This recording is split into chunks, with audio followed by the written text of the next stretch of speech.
Pastora, Dios la bendiga a todos, que Dios los bendiga. Bienvenidos a este tiempo de alabanza a Dios. Yo invitarle a que vamos al libro de Lucas, el capítulo 1, el versículo 80. Yo he querido tratar de salir de este tema, pero una y otra vez vuelve y vuelve este punto. Y dice: Juan creció y se fortaleció en espíritu y vivió en el desierto hasta que comenzó su ministerio público. Generalmente uno de un versículo así a veces no puede sacar mucho, ¿cierto? Pues yo voy a invitar a que oremos y que vamos a ver qué podemos extraer de ese corto versículo. Cierre sus ojos y le dice: Señor Padre Celestial, gracias por este tiempo. Gracias por tu palabra para mí, Señor, porque tu palabra es la que me da vida, la que me renueva, Señor Jesús. Tu palabra es la que me trae libertad. Tu palabra, Señor, es la que mueve mi corazón, Señor, hacia el cumplimiento de tus promesas. Yo te pido, Padre, que hoy te glorifiques poderosamente sobre nosotros a través de tu palabra, y que nosotros podamos entrar en comunión contigo cada día, podamos conectarnos contigo y podamos vivir tu presencia en nuestras vidas. En el nombre de Jesús, amén y amén.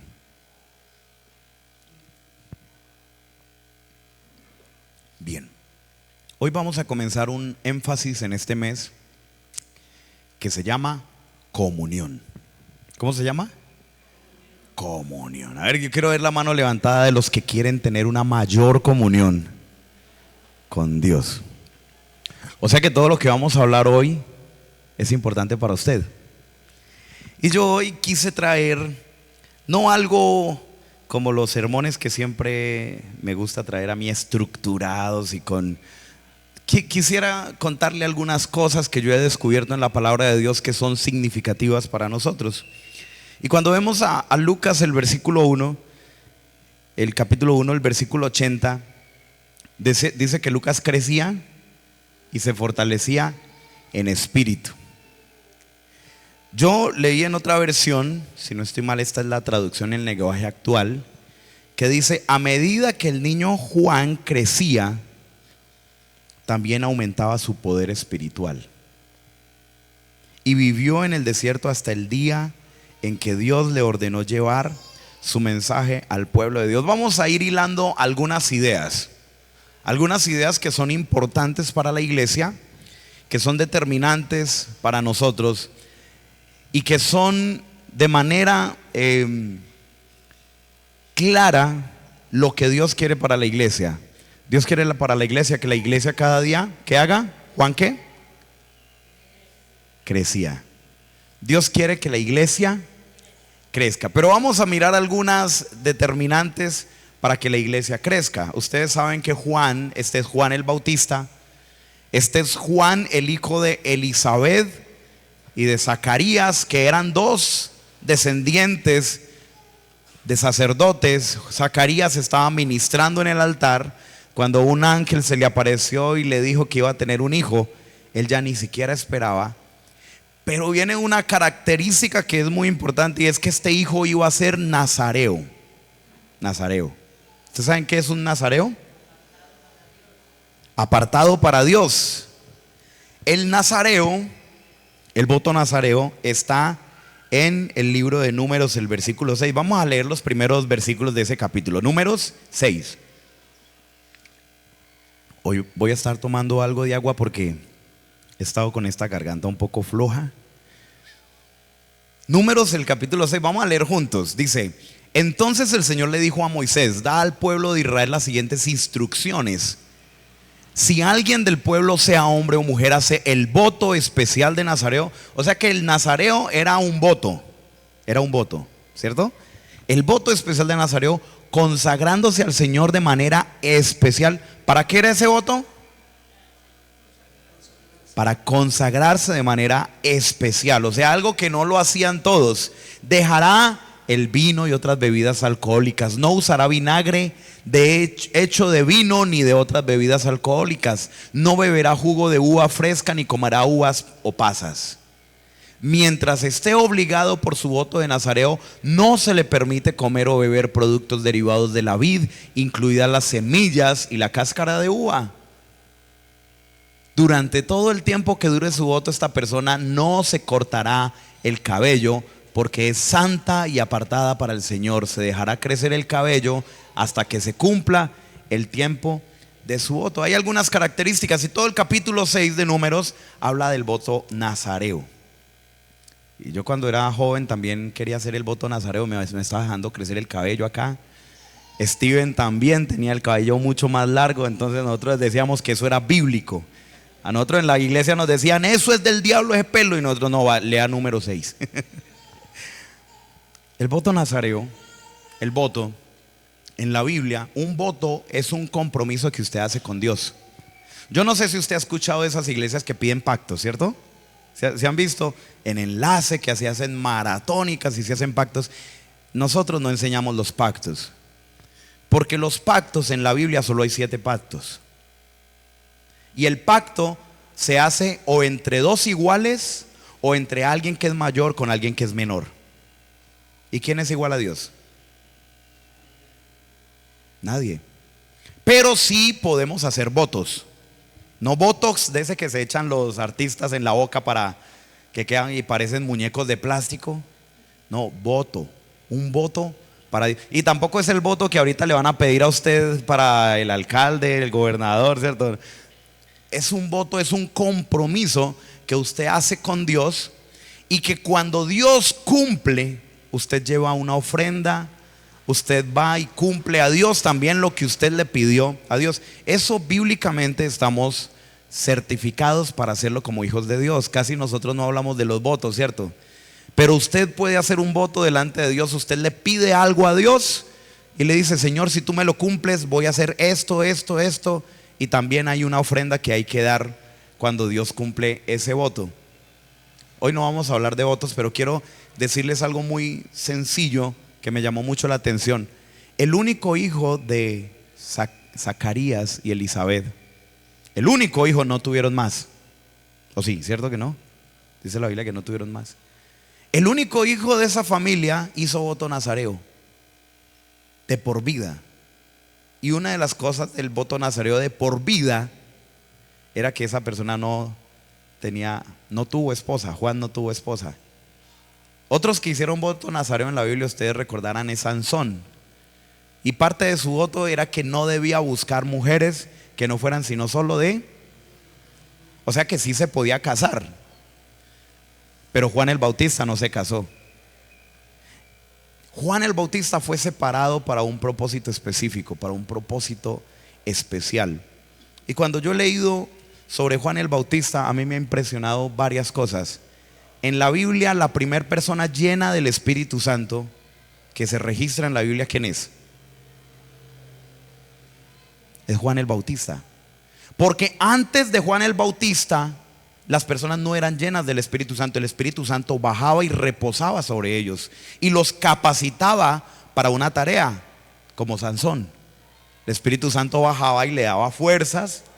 Y el simbolismo del voto nazareo, varios símbolos. Uno era que no tomara nada que proviniera de la uva, el vino, ni la semilla, ni la cáscara. O sea, no podía comer uvas pasas.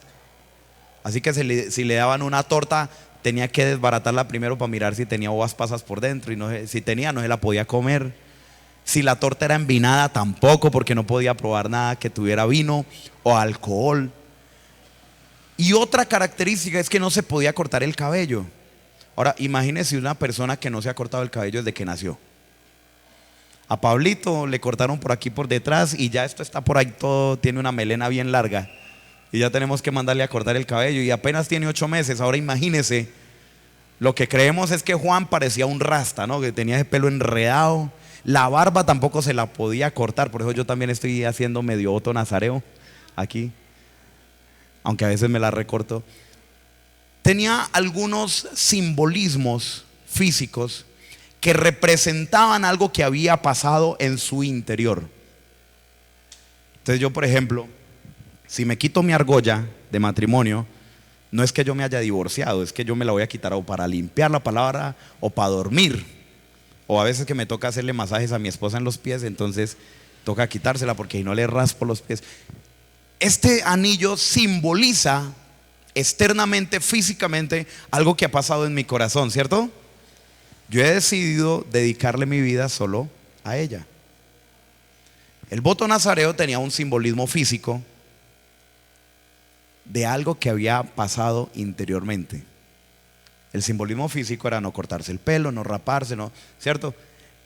Un voto nazareo se podía hacer desde 30 días en adelante y lo podían hacer hombres y mujeres. Número 6 decía que lo podían hacer las mujeres también, ¿cierto?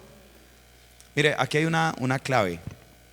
Aquí hay una clave que yo encontré, y es que en la Biblia en ninguna parte le prohíbe Dios a la Biblia dedicarse a las mujeres, dedicarse al servicio a Dios. Usted hoy en día va a escuchar gente que dice que las mujeres no pueden ser pastoras, que la mujer tiene que estar allá calladita en silencio, no haciendo nada. Eso no es bíblico, porque cada persona, así no fuera de la tribu de Leví o así no fuera de descendiente de Aarón, o sea, los que están dedicados especiales para el servicio a Dios en el Antiguo Testamento, así no hubieran nacido, había una opción de que si una persona se quería dedicar a Dios, lo podía hacer. ¿Cómo? A través del voto nazareo. Estaba abierto para todo el mundo, hasta para los extranjeros que no eran de origen judío. Estaba abierto el voto nazareo. En el Nuevo Testamento ya no necesitamos el voto nazareo, porque en el Nuevo Testamento dice Pedro que ahora todos somos un reino de ¿qué? De sacerdotes y sacerdotisas. Porque en Dios no hay hombre ni mujer, griego ni hebreo, judío, no hay esclavo, no hay rico, porque todos somos iguales delante de Dios. Y aquí quiero llegar en el punto es, el voto nazareo era una sombra de algo que iba a venir después. Porque ahora en el reino de Dios, Dios espera que cada uno de nosotros nos dediquemos especialmente para Él. Usted no me entendió, sí. Dios espera que ¿qué? Que cada uno de nosotros estemos dedicados especialmente para Él. Y en este texto y en el énfasis que vamos a hacer este mes, nosotros ¿qué buscamos como iglesia? Buscamos que cada miembro de la iglesia, cada persona que asiste, que viene 1, 2, 3, 4 veces por mes o más, esté dedicado y crezca en su comunión, crezca en su dedicación a Dios. Para ello le vamos a ir contando después qué cosas queremos hacer. Juan crecía, pero a medida que crecía también aumentaba su poder espiritual. Pero pareciera que en la iglesia, cada vez que crece la iglesia, no necesariamente hay crecimiento y hay aumento de poder espiritual. Hay un estudio que se hizo en Estados Unidos que dice que una persona, generalmente en una mega iglesia, en las mega iglesias de Estados Unidos, no vamos a hablar mal de ellos, sino que vamos a mirar la realidad y la estadística. Dice que una persona aproximadamente va a durar 5 años en una mega iglesia y después va a saltar a otra mega iglesia y va a durar otros 5 años en esa otra mega iglesia. Aproximadamente. Las razones, ¿cuáles son las razones? Cuando usted llega a una iglesia, todo es nuevo, ¿cierto? El primer año, todo es nuevo. A usted lo llama a alguien y comienza a consolidarlo, a enseñarle discipulado, lo llaman, lo atienden, lo visitan, ¿cierto? Pero ¿qué pasa al 5.º año? Ya el pastor no me llama, la pastora ya no me visita, ¿cierto? ¿Por qué? Hay una razón, pero quiero dejarles esto muy claro. El primer año, cuando usted llega a una iglesia, usted es un nacido de nuevo. Y un nacido de nuevo no se le puede dejar. Aquí tenemos a Eunice, que es especialista en eso. ¿Cada cuánto hay que darle de comer a un nacido de nuevo, a un nuevo nacido? A un bebé. ¿Cada 2 horas? Porque si no, ¿qué pasa? Se descompensa, le da hipoglicemia. Se descompensa en su cuerpo, ¿cierto? Por eso los niños, los bebés, eso las primeras 2 semanas no duerme nadie en esa casa. Yo les conté, ¿cierto? Yo me volé esta uña porque todo trasnochado, llegué y cogí el carro y lo cerré y ¡pum! Lo cerré con el dedo adentro. Trasnochado. Gracias a Dios que no nos estrellamos, no nos pasó más. Porque usted cuando llega de nuevo a Cristo, usted no sabe nada, hay que cuidarlo porque el enemigo puede venir a robarle la bendición, puede venir a robarle la palabra, ¿cierto? Y como iglesia estamos ordenándonos y organizándonos para tener un proceso muy disciplinado, muy organizado de cuidar a los nuevos. Eso lo estamos haciendo. Y ya tenemos varios nuevos que hemos comenzado a cuidar, que hemos comenzado en un proceso de 1 mes. Luego de ese mes lo metemos a la EFI, que comience con mis primeros pasos. Comenzamos, ¿cierto? Le visitamos cada 8 días. Ese estudio dice que en el primer año la iglesia a usted le da el 100% de lo que usted necesita espiritualmente, ¿cierto? Pero que el segundo año la iglesia ya solo le va a dar el 80%. El tercer año la iglesia solo le va a dar el 60%. El cuarto año va bajando, ¿cuánto? El 40%. El quinto año el 20%. Y para el sexto año ya la iglesia a usted no le da nada. ¿Ah? Entonces cuando la iglesia a usted no le da nada, usted dice, pues a mí ya no me dan nada, a mí ya no me ponen cuidado, a mí ya no me quieren, en esa iglesia no hay amor. No, es que yo me las sé todas. Mentira, no.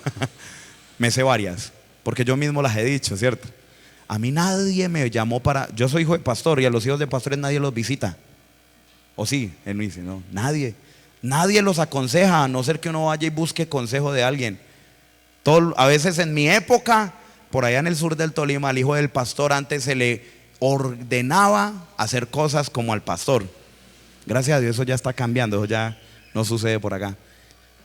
¿Qué es lo que sucede cuando una persona al quinto año ya no recibe nada de la iglesia, de mis líderes?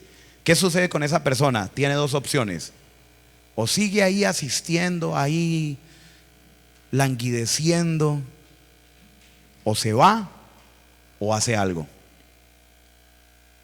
para no morir espiritualmente. Ese es el modelo que ha pasado en Estados Unidos. Por eso las personas a los 5 años, ya esta mega iglesia, yo me reúno con Dante Hebel, que eso, ¿cuántos reúne Dante Hebel? Esos son miles. Además por internet esos son millones los que lo ven a nivel mundial. Y entonces me paso de donde Dante y me voy para donde Maldonado, a otra mega iglesia. A los 5 años ya donde Maldonado no me sirve, esa vaina ya algo nuevo ya, y me voy para donde, bueno, otra iglesia. Ah, Marco Duid, no, ese Marco Duid ya no está pastoreando. Reed Warren, donde Reed Warren tampoco ya se retiró de la iglesia. Me voy para otra. El modelo bíblico es diferente. El modelo bíblico, el primer año, claro, usted necesita aprender. Usted necesita que otros le enseñen, que otros lo guíen, que otros le enseñen a orar, que otros le enseñen a leer la Biblia, que otros le enseñen a cómo conectarse con Dios. Pero el segundo año, cuando ya la iglesia solo le da el 80%, ¿quién es el responsable del 20% que ya no le da? ¿Ah? Diga usted, diga, yo soy el responsable. Porque el modelo tiene que ser que cuando la iglesia ya a usted no le da el 100%, es porque usted ya es una persona que camina solo. Ya usted es una persona que no necesita que le cucharien. Imagínese un hijo de 40 años que le cucharía, que la mamá le dice, a ver, el trencito, ahora. ¿Qué pasa con esos? Son los nini. ¿Tiene algún problema? ¿Cierto? Alguna situación, uno pensaría, de pronto es un cuadrapléjico que no puede mover sus manos y sus pies. pero es porque algo no está normal. Pero en la iglesia es lo mismo.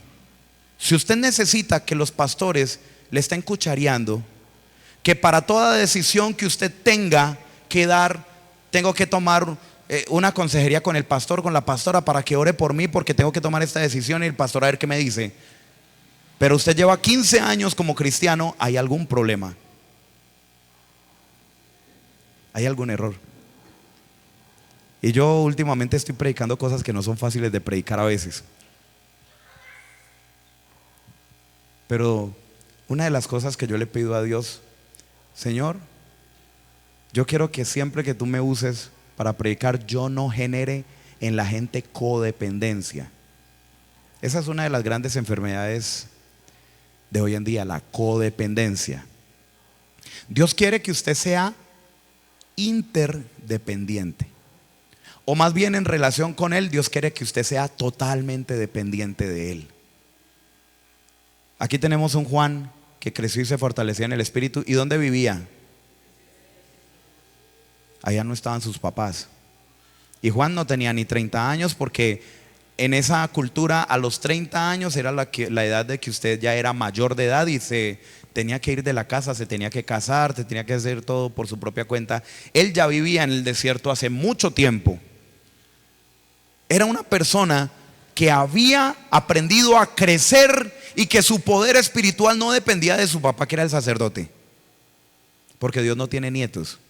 Así que los hijos de cristianos que creen que se van a salvar porque es que mi papá ora por mí, vea, vaya con ese manto a otra misa.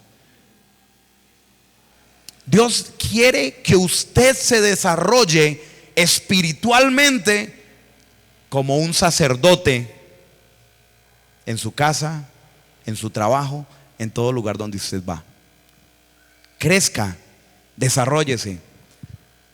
Esto parece un regaño para algunos, pero la verdad es que vamos a conectar, porque es algo muy poderoso que le puede pasar a usted este año. Es algo muy grande que le puede pasar a usted en este año, y es que usted ya no dependa de nadie a nivel espiritual, sino que a esos 5 años, cuando ya la iglesia no le da, es porque usted ya le está dando a otros. Es porque usted ya está sirviendo para que otros se conecten con Dios. De pronto a los 5 años ya es porque usted está enfocado en que ya usted tiene un discípulo y ya usted le está dando el 100% a ese discípulo de lo que ese discípulo necesita en su relación con Dios. ¿Quiere usted asumir ese reto? Aumentaba su poder espiritual. Yo estuve leyendo este texto y en los lenguajes originales, la mejor traducción es que Juan se fortalecía y aumentaba su poder en el Espíritu. O sea, era un Juan que estaba viviendo lo que Dios ya le había prometido a ese Juan.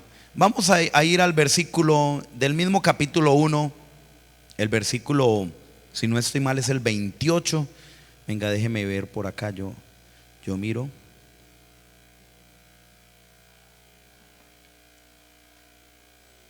Juan 1.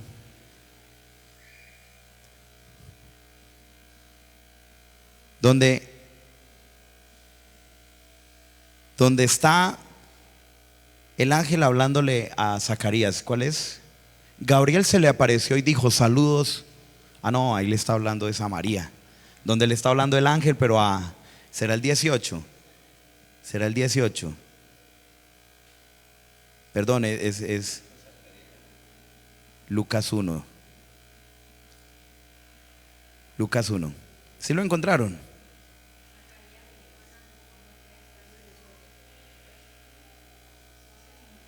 Versículo 16. Leámoslo desde el 15. Pues ante Dios será un hombre muy importante. No beberá vino ni licor, y tendrá la plenitud del Espíritu Santo desde antes de nacer. Y será lleno del Espíritu Santo aún antes de nacer. Creo que yo ya les expliqué una de las cosas que entendí. ¿Por qué Juan fue lleno del Espíritu Santo? ¿Cuándo fue Juan lleno del Espíritu Santo? ¿Se acuerdan? ¿En qué momento? En el momento que María lo va y lo visita, ¿en qué mes de gestación estaba Elizabeth? En el sexto mes. En el sexto mes, María visita a Elizabeth y se queda con ella 3 meses. Y en el mismo momento en que María llega donde Elizabeth, Juan en el vientre siente la presencia de Jesús, que está en el otro vientre, ¿cierto? Cuando siente la presencia de Jesús, la presencia de Jesús en la vida de Juan es lo que trae la llenura del Espíritu Santo. Y mire lo que dice el versículo 16: Él hará que muchos de los hijos de Israel se vuelvan al Señor su Dios. ¿Él hará qué?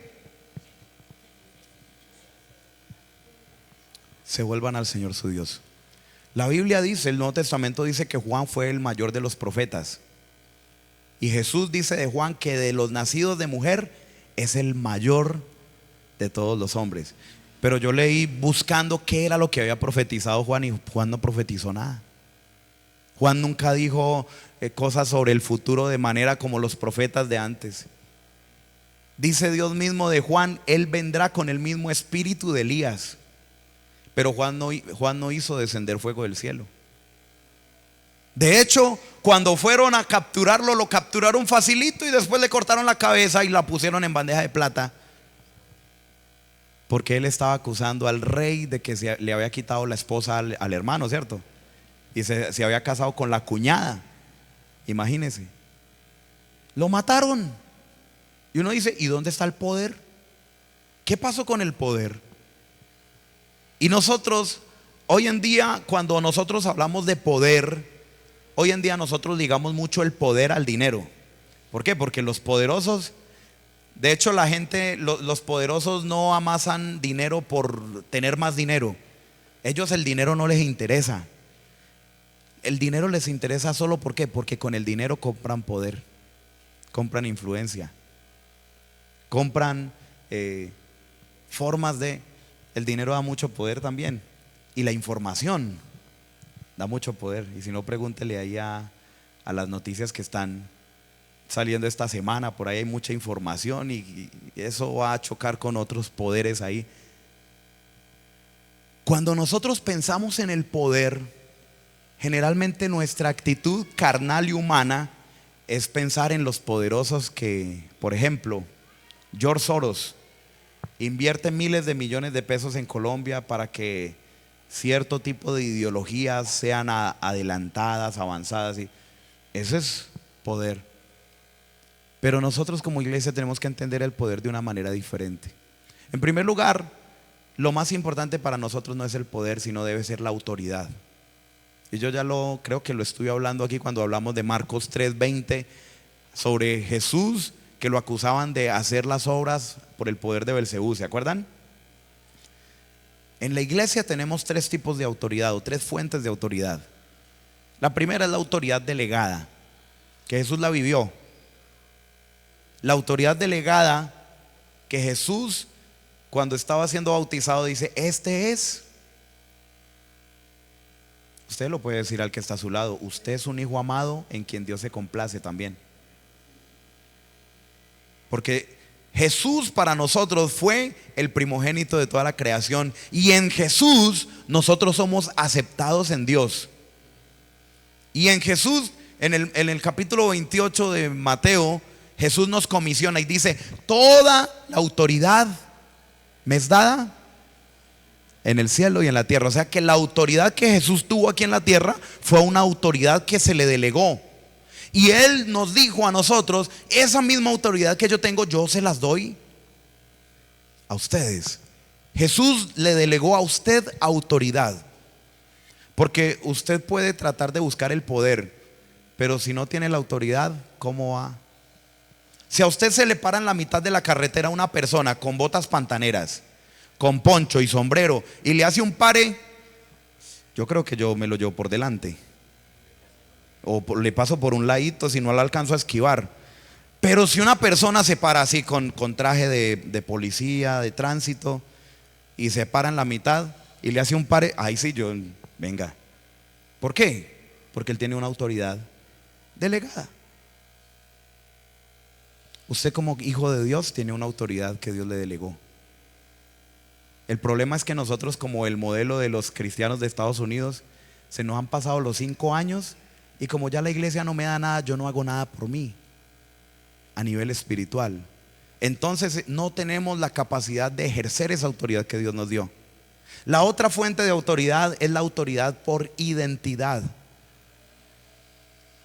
Y dice Efesios que nosotros como hijos de Dios somos llamados a reconciliar al mundo ¿con quién? Con Dios. Y como somos llamados a reconciliar al mundo con Dios, en ese llamado Dios ha dicho que ahora nosotros en la identidad que tenemos somos embajadores. ¿Cierto? Embajadores. Y un embajador es un representante. El embajador de Estados Unidos en Colombia es el representante del gobierno de Estados Unidos en Colombia. Usted en la tierra es el representante ¿de quién? De Jesucristo. Ahora la pregunta, ¿cómo lo está representando? Cuando sus vecinos lo ven a usted dicen, ay, ese Jesucristo es muy buena gente. O de pronto dirán, ese cristiano evangélico no hace sino ser hipócrita. Esos mantienen la iglesia,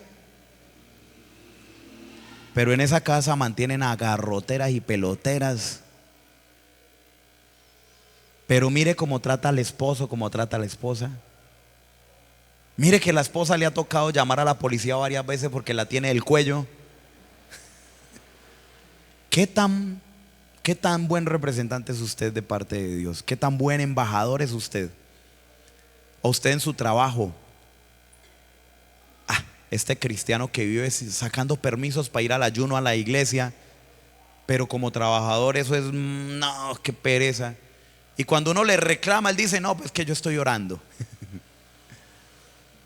Cuando usted está en su trabajo debe ser el mejor en su trabajo, porque usted es representante de Jesús, de Dios. Y la otra fuente de autoridad es la autoridad por servicio. La autoridad por servicio es la que nos enseñó Jesús. Jesús ejerció las tres. Como hijo de Dios, la autoridad que recibió del Padre y la autoridad que tuvo con los discípulos al servir. Y yo me acuerdo que Jesús le dijo a Pedro, Pedro, quítese las sandalias. Pedro dijo, Señor, no, es que me huelen feos los pies. Pedro, le voy a lavar los pies. Señor, no, es que ese trabajo es el trabajo de los esclavos más humildes. Pedro, si usted no se deja lavar los pies, no va a tener nada que ver conmigo en el reino de los cielos. Y Pedro se quitó la túnica y dijo, Señor, báñeme todo porque yo sí quiero tener parte contigo. Cuando nosotros vemos esa autoridad, el cristiano no tiene poder porque el cristiano sea poderoso. El cristiano tiene poder porque Dios le dio autoridad. Pero como Juan, ese poder debe crecer, porque usted puede tener o puede tener, ¿sí? Esta semana me pasó algo que me llevó a orar. Es que estábamos hablándole a alguien en la consolidación, estábamos haciendo el cuarto principio, estábamos terminando la consolidación. Y el esposo de esa persona se iba a bañar. Y siempre que nosotros íbamos a visitarlo, el esposo salía pitado, porque aquí llegó el pastor, llegaron los evangélicos, me voy antes de que me cojan y me hablen. Y él se iba a bañar para salir a trabajar. Y entonces se paró, hizo una pregunta y comenzamos a contestarle. Y luego hacía que se iba a bañar y volvía y se metía aquí en la conversación y preguntaba. Al final dijo una cosa que me dejó pensando. Me dijo, uy pastor, usted tiene poder, porque me ha tenido aquí parado escuchándolo. Yo me quedé pensando y dije, pues la verdad yo no es ¿qué es lo que he dicho raro yo? Lo mismo de siempre. Y a mí me llevó eso por la noche a orar. Yo decía, Señor, de pronto lo que él dijo será que le gustó mucho la conversación, pero yo quiero tener poder para cuando le hable a alguien de Dios, esa persona se convierta. Versículo 17 dice, el 16, Él hará que muchos de los hijos de Israel se vuelvan al Señor su Dios. Pero resulta que esa puede ser una promesa de Dios para todos. Pero si Juan no se dedica, si Juan se va y se pone a tomar vino y se pone a emborracharse, ¿qué va a pasar con él? En la Biblia tenemos un ejemplo. Acuérdense de Sansón. ¿Qué pasó con Sansón? Con voto nazareo. Y el Señor lo seguía usando a pesar de que él era desobediente. Porque Dios es así. Dios a veces nos sigue usando a pesar de que nosotros somos desobedientes. Y nos sigue manifestando y alargando la misericordia. Pero llegó un día cuando Sansón decidió volarse lo que era el símbolo de su voto, el cabello. Las 7 guedejas de Sansón se las cortaron. Y él quiso y dijo: como yo siempre he solucionado, como yo siempre he hecho, voy a salir otra vez y voy a solucionar. Y salió y no pudo, porque el Señor lo había abandonado. Uno dice: ¿el Señor lo había abandonado o fue él que abandonó al Señor? ¿Qué fue? ¿Cuál es la invitación para usted? Usted que está orando por su familia, que sean salvos. Usted que está orando para superar esos pecados. La iglesia, cuando usted nace de nuevo, le va a proveer a usted todo lo que usted necesita, pero después usted necesita aprender a vivir usted y Dios. Porque es que los pastores no tienen tiempo para atendernos a todos. Porque es que usted se supone que cuando crece ya usted debe haber aprendido a orar y a buscar al Señor, a leer la Biblia. Y entre usted más estudia la palabra de Dios, menos consejería va a necesitar, porque usted va a estar asistiendo todos los días al consejo de Dios que está ahí en las Escrituras. Y cuando usted crece, usted se va a dar cuenta que Dios le va a dar poder. Cuando usted crece en esa relación, usted se va a dar cuenta que la manera de usted hablar a los demás va a cambiar. Cuando usted crece en esa relación con Dios, usted se va a dar cuenta que lo mismo que pasaba con Juan va a pasar con usted. Porque es que el poder de Dios no es para los pastores. El poder de Dios no es para los apóstoles, para los profetas, para los evangelistas. El poder de Dios es para la iglesia. El poder de Dios es para los sacerdotes. Como dice Pedro: cada uno de ustedes, si fue bañado por la sangre de Cristo, ahora usted es un sacerdote. ¿Cuál es la invitación? Ahora usted se va a salir, si lo dejo que salga con esta información, usted va a salir achantado de pronto o achantada.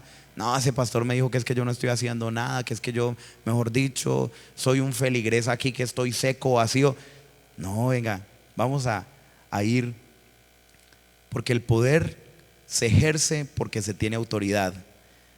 Pero vamos a ir al texto. Le voy a enviar a un texto muy especial, muy bonito, que me gusta mucho, que se me perdió. Ese texto está en Proverbios.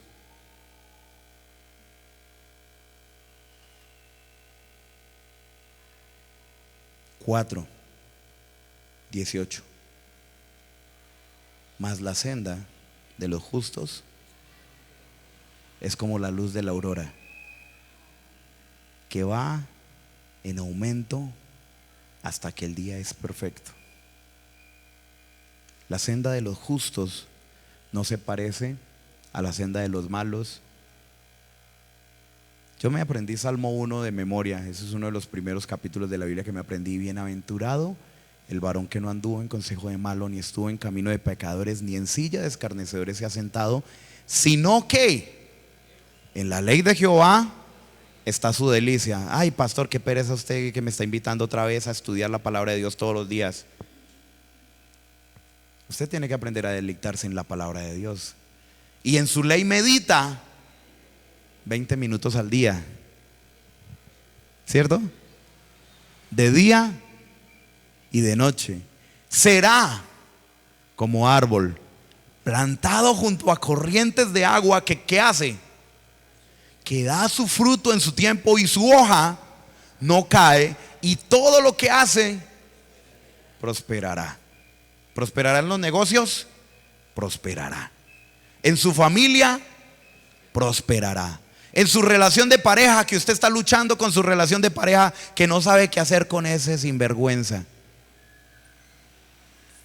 Vea, deja los calzoncillos por ahí en la mitad de la sala. No sé qué hacer con eso. ¿Qué dice la Biblia? Con el matrimonio prosperará. ¿Eso qué me dice a mí? Los mejores años de su matrimonio no han llegado. Están por llegar.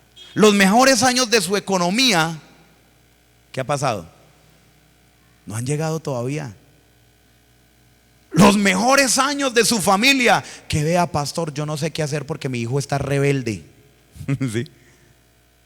Pastor, yo no sé qué hacer, mi hijo está en las calles, en las drogas. Es que estoy en esta depresión, es que estoy con esta enfermedad. Dice la palabra de Dios que si usted se conecta con Dios, crece, así como el voto nazareo, se dedica a Dios, mas buscad primeramente el reino de Dios y su justicia, y lo demás, no se preocupe por lo demás, que lo demás se va a solucionar. Pero ese más buscad primeramente es el cristiano que cuando han pasado 5 años no anda echándole la culpa a los demás de sus cuestiones, no anda echándole, sino que antes anda buscando a quién sirvo, a quién ayudo, a quién voy a llevar al crecimiento en Dios. Yo me acuerdo cuando yo oraba y yo le decía: Señor, si yo me voy a descarriar algún día, máteme. ¿Quién ha orado así? No, yo soy el único. Señor, así soy yo de malo, pues. Señor, si algún día me voy a ir lejos de tu presencia, córtame la vida. Ahora ya mi oración, ya yo no estoy preocupado por mi salvación. Ay, que la voy a perder, que me voy a ganar. Yo ya no estoy preocupado por mi salvación, porque una de las cosas que me dice la palabra de Dios es que si yo crezco, eso ya debe ser una cosa que debemos haber resuelto hace rato. Ahora mi preocupación es la salvación de otros. Ahora mi preocupación es el crecimiento de otros. Y venimos orando hace años por eso en Tebaida, ¿cierto? Ustedes han orado. Y uno dice: ¿y por qué no pasa nada? Dios nos está invitando a que como iglesia nos comprometamos, a que como iglesia nos sacudamos el polvo, nos paremos de la silla.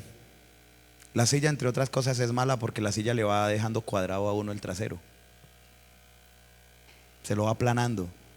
Mientras que si usted se para, va haciendo ejercicio, va caminando y va cogiendo formita. Y usted diga: ¿qué hay para hacer, Señor? Pastor, pero es que yo no tengo ningún ministerio. Entonces una persona me preguntó: pastor, ¿y si yo no puedo servir en la iglesia, entonces yo qué hago? Y yo dije: nadie le va a prohibir que usted salga a evangelizar. Nadie le va a prohibir que usted salga a orar por los enfermos. Nadie le va a prohibir que usted vaya a visitar un hermano que está desmotivado, desanimado, y que vaya y le lleve una palabra de ánimo, le anime, le fortalezca y le diga: mira, los mejores años de su vida todavía no han llegado. ¿O sí? ¿Alguien le va a prohibir eso? Usted no necesita un puesto para servir en la iglesia, ¿o sí? Usted no necesita que lo paren aquí al frente, lo unjan, le echen aceite, se lo derramen hasta por la coronilla, hasta el borde de las vestiduras, y que le digan: ahora usted es el líder ungido de parte de Dios. Nadie le va a prohibir eso. Y en Efesios el modelo es: Dios a los pastores, a los líderes, a los apóstoles, a los maestros, les dio la tarea de capacitar a los santos, que son ustedes. Ustedes son santos, ¿cierto? ¿Sí o no? ¿Usted ha sido lavado por la sangre de Cristo? ¿Es santo? Es que está en un proceso de santificación, es otra cosa, ¿cierto? Pero usted es un santo. La capacitación de los pastores a los santos, para que los santos hagan la obra. Pero se ha revertido el modelo. Los pastores hacen la obra mientras los santos miran y aplauden, o a veces señalan. Y yo quiero ser muy claro en esto. Quiero motivarle a que usted desarrolle todo el potencial que Dios ha puesto en su vida. Hace 8 días vino a predicar Martica, ¿cierto? Cuando yo llegué a Salento, yo dije: no, a mí me toca cambiar la tesorera porque a Martica le falta fe. Martica me dijo: pastor, usted no es el pastor para acá, para Salento. Y me la montó.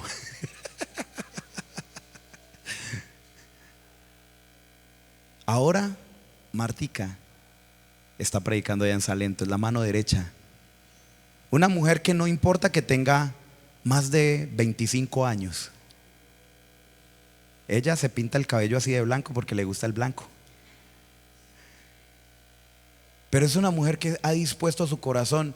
Usted la ve todos los días por allá, tiene grupos de estudio con niños, con adultos, y eso tiene un poco de gente que a ella le escucha y discipula. Yo tenía una intercesora, yo no sé si ustedes la conocieron, la hermana Lilia, una negrita. ¿Sí la conocieron, no? Lilia no tenía bachiller. Lilia era una hermanita que oraba. Y ella hace como 15, 20 años fue a Zarzal y me cogió del pecho y me dijo: yo voy a orar por usted, pastor. Y yo le digo: el Señor reprenda al diablo, que yo no quiero ser pastor. Yo no quería ser pastor. Ella me dijo: pastor, yo voy a orar por usted. Y yo dije: ¿qué le pasó a esta viejita? Se volvió loca. ¿Sabe? Lilia oraba. Y cuando tuvo sus problemas de salud, porque tuvo problemas de salud muy serios, al punto que a ella le iban a cortar una pierna porque tenía problemas de azúcar, ella le dijo al doctor: a mí no me cortan la pierna, porque Dios me dijo que me iba a dejar la pierna. Ese doctor, que era ateo, ella lo evangelizó y se salvó. Y ella me contaba testimonios de doctores, que el neurocirujano tal que hizo la oración de fe, pastor. Y yo, que había pasado todas las EFIs que han podido pasar por la alianza. Yo he pasado la EFI cuando tenía 20 libros, cuando tenía 15, cuando no tenía libros, cuando nos daban la EFI por internet, todas las EFIs. Y que yo, que estudiaba en el seminario y que estudiaba, y no tenía un testimonio de un convertido en un año. Y ella me cuenta: pastor, y le hice la oración de fe a ese médico. Y decía: ¿y cómo hizo Lilia si usted no sabe de apologética? ¿Cómo hizo Lilia si usted no ha pasado por el seminario, si usted ni siquiera ha terminado el bachiller? Ella me dijo: yo oro. Es que yo oro, y cuando voy, abro mi boca. Era una mujer que tenía poder espiritual. Muchos dicen en Salento: es que Salento es duro para el evangelio. Y yo me traje los líderes de Salento el viernes pasado a evangelizar acá y salieron emocionados. Pastor, hicieron la oración de fe. En Tebaida es más fácil. Pero he escuchado personas de Tebaida que dicen: es que Tebaida es duro para el evangelio, ¿cierto? No. Cuando tú lees la palabra dice que es que el evangelio es poder de Dios para salvación a todo aquel que cree. Lo que pasa es que nosotros vamos y evangelizamos a una persona al mes y no se convierte. Pues claro, son duros. Pero si usted va y evangeliza a uno a la semana, quizás al mes se puede convertir uno. Quizás al año usted va a tener 5 o 7 convertidos y su historia como cristiano va a cambiar. Porque cuando uno como cristiano acompaña a alguien al Señor, yo le digo: eso es un gozo que es mayor que cuando usted se casa. Es mayor que cuando usted tiene su primer hijo. Ese gozo no se puede comparar con nada. Pero usted necesita dar el paso. ¿Qué paso? Para concluir y oramos. ¿Qué pasos necesita usted dar? La comunión con Dios depende de 3 cosas. Yo ya la he repetido varias veces, pero si usted no la ha escuchado, o si usted no ha querido hacer caso, o si usted está mirando su celular, o está pensando en la novela, o está pensando en el almuerzo, póngame cuidado, para que la comunión con Dios depende de 3 cosas. Primero, comunión en oración. Segundo, comunión en la palabra. Y tercero, comunión en la iglesia. ¿Comunión en qué? En la oración. Comunión en la palabra. Y comunión en la iglesia. En Salento hay cristianos que viven su cristianismo a la carta. Entre semana, su trabajo y lo que sea, y el fin de semana dicen: bueno, hoy ¿a qué iglesia vamos a ir? Hoy quiero ir a Shalom. Y bajan de Salento a Armenia No, hoy quiero ir a la casa del Padre. No, hoy quiero ir a Casa Roca, y no se comprometen con ninguna iglesia. Esos son en Salento. Yo voy a hablar de Salento, ¿no? La palabra de Dios dice: sin dejar de congregarse, como algunos tienen por costumbre, ¿cierto? Lo de la comunión en la oración y en la palabra, eso no hay que explicarlo, usted ya lo sabe.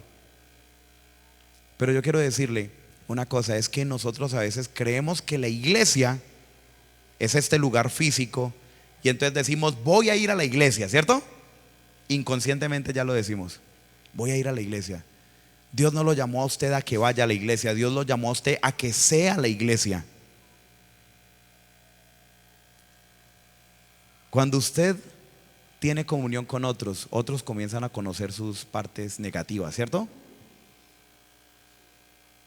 El hombre se pule en el trato con el hombre, del mismo modo que el hierro se pule en el trato con el hierro. Si usted no tiene comunión con la iglesia, nunca va a madurar en la fe, nunca va a crecer, nunca va a tener poder, por mucho que ore y por mucho que lea la Biblia. Y eso suena como herejía, porque es que Dios dijo que la única manera de usted ser salvo es que haga parte del cuerpo de Cristo, que usted haga parte del cuerpo de Cristo.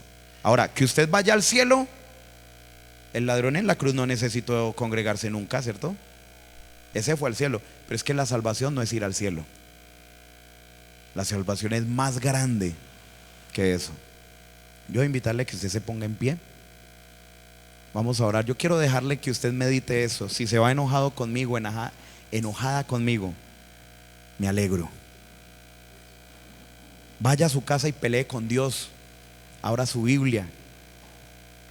Y si usted dentro de 8 días, dentro de 15 días viene y me dice: pastor, usted estaba equivocado porque vea lo que dice la Biblia. Yo a una hermanita le dije esto: si usted me demuestra que yo estaba equivocado, renuncio. Le pongo mi carta de renuncia en una cosa, no en todo, porque yo me puedo equivocar en varias cosas. Usted necesita la iglesia. Usted necesita tiempos de comunión con Dios, en oración, en la palabra. Pero usted necesita dar fruto, porque dice Juan 15 que la rama que no da fruto es cortada y es echada al fuego. Y si yo le predico otra cosa, le estaría engañando. Ore por favor y dígale al Señor: aquí quiero presentar mi vida, Señor. Dígale al Señor: este mes quiero volver a conectarme contigo. Este mes quiero, Señor, volver a hacer un voto, como el voto nazareo, que ahora es para toda la iglesia, una dedicación completa, Señor Jesús. Una dedicación a buscar tu rostro, una dedicación a tener mayor comunión en oración. Yo le voy a invitar a que usted evalúe su vida. Recuerde cuántos años lleva desde el momento en que le dijo al Señor que fuera su Señor y Salvador. Y mire su vida. Abra su corazón allá a Dios. Todos hemos pasado por momentos de sequía, de desierto, de pasividad. Todos hemos pasado por esas etapas, pero el Señor le quiere sacar de ahí. Lo quiere sacar y lo quiere llevar a ser un árbol que está plantado junto a corrientes de agua, que da su fruto en su tiempo y que su hoja no cae, y todo lo que hace prosperará. Pero toda promesa de parte de Dios, toda promesa de parte de Él, siempre va a estar amarrada a un requisito. Porque lo único gratis que Dios nos da es la salvación, que no es gratuita, porque fue muy costosa, costó la sangre de Cristo, pero usted nunca la puede comprar. Usted nunca va a tener en su vida la capacidad de comprar la salvación. Por eso Dios se la da por gracia. Pero las bendiciones hay que conquistarlas. Las bendiciones hay que lucharlas, porque el reino de los cielos sufre violencia y solo los valientes la arrebatan. Y usted le puede decir al Señor, como dice su palabra: diga el pobre, rico soy. Diga el pequeño, grande soy. El que no tiene fuerzas, el Señor se las multiplica. Usted le puede decir al Dios grande y poderoso, le puede decir todas las excusas que usted le ha puesto. Señor, mi trabajo, es que yo tengo un trabajo muy fuerte. Usted le puede decir al Señor ahí en su corazón: Señor, es que no sé, siento que no soy capaz, siento que no es posible. Usted le puede decir ahí al Señor todas las limitaciones que usted ha encontrado en su crecimiento con Él. Tráigaselas delante de la presencia de Dios y expréseselas, pero no se las exprese como una excusa en estos momentos. Póngala delante de Dios como un sacrificio, esas excusas. Usted le puede decir al Señor: Señor, es que a mi familia no le gusta que yo venga a congregarme, yo por eso vengo una vez cada mes. Usted le va a decir al Señor ahí todos los argumentos que hay en su corazón. Es que usted puede decir: es que a mí me falló un pastor, es que a mí un líder me pecó contra mí, es que a mí alguien me dio mal testimonio. Tráigale esas cosas a Dios y póngalas ahí como una ofrenda al altar. Pero dígale: Señor, hoy las traigo como una ofrenda, para que sea una ofrenda quemada. Y dígale: Señor, yo quiero que traigas poder a mi vida, poder para tener dominio propio y autodisciplinarme en la oración. Poder, Señor, para buscar tu palabra todos los días. Porque si tú eres capaz de ver la televisión, una serie todos los días, 1 hora, 2 horas, si eres capaz de verte las noticias todos los días, si eres capaz de llamar a alguien todos los días, ¿por qué no vas a ser capaz de buscar a Dios en oración? Hay una lucha interna en tu corazón y tú tienes que darle el lugar a Dios para que esa lucha la gane Dios.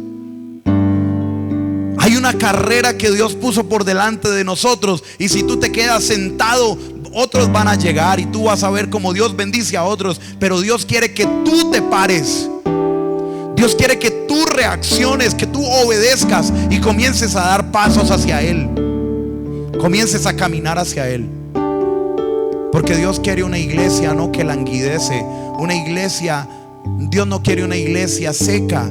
Dios quiere una iglesia poderosa, que vence las tinieblas, que vence el reino de las tinieblas. Dice la palabra de Dios que las puertas del Hades no podrán prevalecer en contra de los hijos de Dios.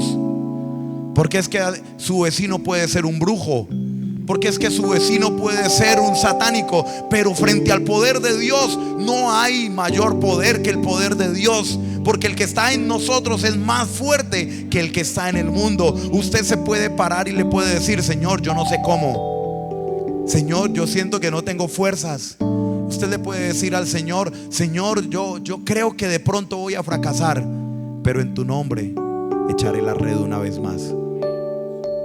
En tu nombre me voy a volver a parar y a intentarlo. Esta mañana leíamos: el justo, aunque 7 veces caiga el justo, 7 veces se levantará. Porque el justo no es el que no cae, porque el justo no es el que no falla, el que no se equivoca. El justo es el que cuando se equivoca se para y pide perdón y avanza. El justo es el que cuando cae vuelve y se para y le dice: Señor, aquí estoy, caído, desbaratado, con las cosas en el piso, pero me paro, Señor, a obedecer tu palabra. Porque Dios quiere llevarlo a usted a un nuevo nivel de poder. Dios quiere llevarlo a usted a un nuevo nivel de espiritualidad. Algo que nunca ha vivido es lo que tiene preparado Dios.